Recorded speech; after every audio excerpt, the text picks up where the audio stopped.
So let's continue with the chapter now. We saw how Sadao and Hannah were taking care of the American uh, in spite of any help from, in spite of receiving any help from the servants. None of the servants wanted to help them. So Hannah herself bathed and washed the man. After Sadao performed the surgery, she took care of him. She visited him. She prepared, soup and all for him so that he can take care of, so that he recovers. One day when she went to the room, he was pretty okay now. He was better. Because of Hannah's and Sadao's efforts, finally the man was alive.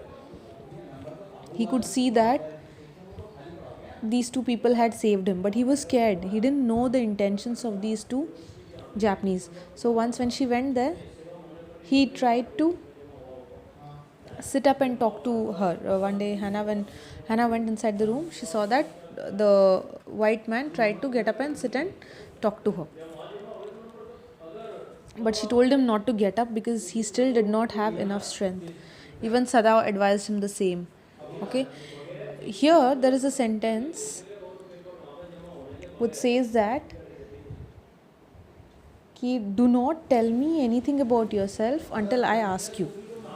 Now Sadao said this sentence to the American because the American tried to explain to him who he is and what happened to him. But Sadao did not want to fall in trouble. By chance, if he lands up in the hands of the police, he didn't want to be caught. He didn't want the white man to be caught, and neither, see, only if he has any information he can be tortured, right? But if he says that I don't have any information, there's no chance to torture him. You all got the point? So he told him, don't tell me anything until I ask you. Do not tell me your name unless I ask it. Okay? He did not want to make any conversation. And both husband and wife had decided very clearly that they will help the man to recover and then they'll hand him over to the police. So in that way they'll be performing both the duties of a doctor as well as duties of a citizen of Japan. Okay. Now about the servants again, the servants were not very happy with this arrangement. In fact, they were very upset with their master. They kept discussing among themselves. Yumi was the caretaker of the kids, no? So she always worried about the kids. She kept discussing with the gardener and cook, saying that if master and his wife are caught by the police for turning out to be traitors, what about the kids? They aren't even thinking about the kids. There's no one else in their life. They don't have any relatives or parents who will take care of the kids, right? So she always worried about the kids. The cook, the gardener, everybody was very upset.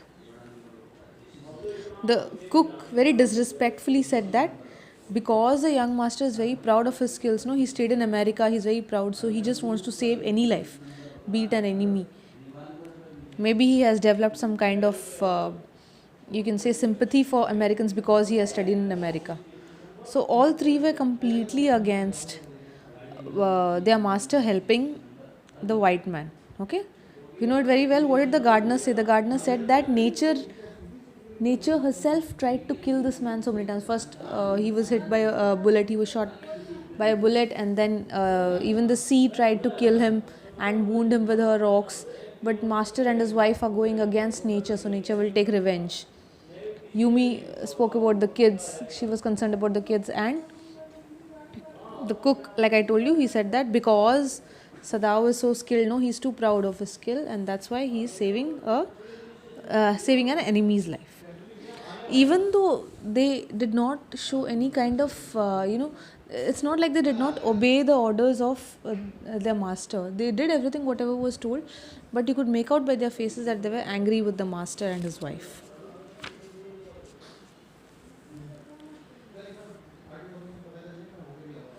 Now every day Sadao examined the stitches and everything of the white man. He saw to it that he is healing there correctly. And here we know that the name of the white man is Tom. Okay, finally now we'll refer to him as Tom. Okay, the American will be referred as Tom. Now for 5-6 days the same routine continued. The man was also recovering slowly. Now, on the seventh day, two things happened. First thing was the servants left together. Okay, the servants were like, we cannot work here anymore because you are treating this white man, we cannot continue working here. They left the house and went from there. Okay, and Hannah had to do everything that day. She had to manage the house. So Thou helped her, he helped her with the kids and all that. Suddenly, there was a policeman at the door. Okay, there was a policeman at the door. Now she was so damn worried. Hannah was really Hannah is a very soft-spoken, very kind-hearted lady. She got really scared. She went. She thought maybe the servants went and complained.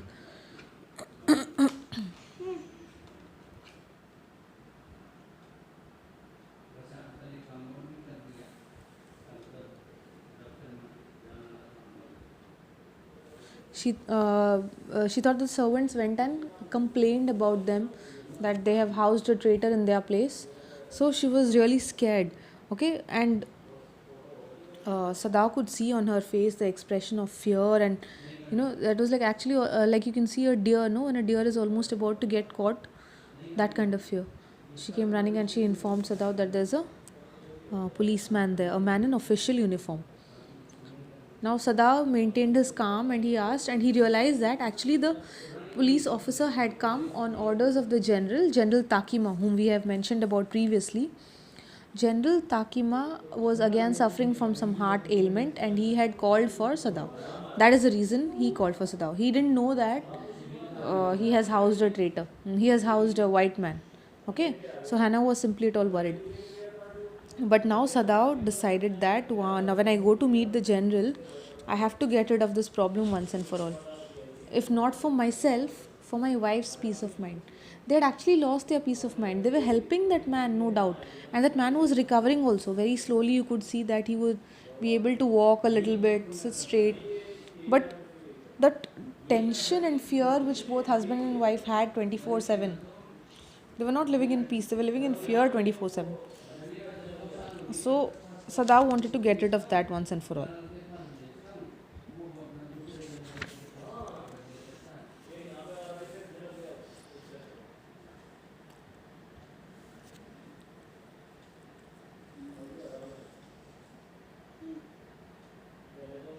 Now, when Sadao goes to see the general, see here we can see that he explained the entire situation to him. Okay, he said that, sir, my only intention is to heal him and just hand him over to you people. You all can do whatever you want with him. The thing is, I hope I don't land up in any trouble. Sadao explained the situation to General Takima. General Takima was not at all a nice man. He was in fact very selfish. But instead of getting angry, he was surprisingly he was very happy because now he was even more confident. Okay, he was now even more sure that if Sadao can heal a person in such a condition, a person who was almost about to die, then definitely I can trust him with my life. When I need a surgery, when I need him to take care of me, definitely Sadao will turn out to be 100% successful. Okay, and again, because for his selfish needs, he did not inform or he did not capture Sadao. He knew that he needs Sada very badly, so if Sadao is arrested or punished, he can get a big punishment. He can even get a punishment related to his life. His life can be taken away, or he might get life imprisonment. Correct? So he only thought of himself, how he is the most suitable surgeon for him. So he decided that he will not inform anyone else about Sadao. He will not inform anyone else about Sadao saving the white man. Okay?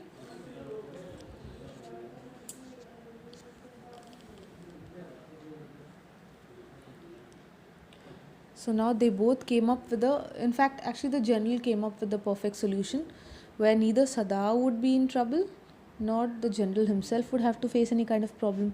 So the general very clearly told Sadao that, don't worry, I will send two of my assassins to your house. You know who assassins now? People, they are highly trained people who are meant to do the job of killing. Okay, like contract killers, you know it very well. You just give them money, you just ask them to, you just show them the target, you ask them to kill a person, and they do it.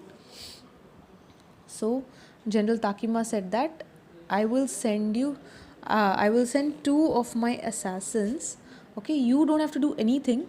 Just leave the door of the room open in which the white man sleeps. Okay, don't lock it. Just leave it open. They will come at night and they will do their work. They will kill the white man.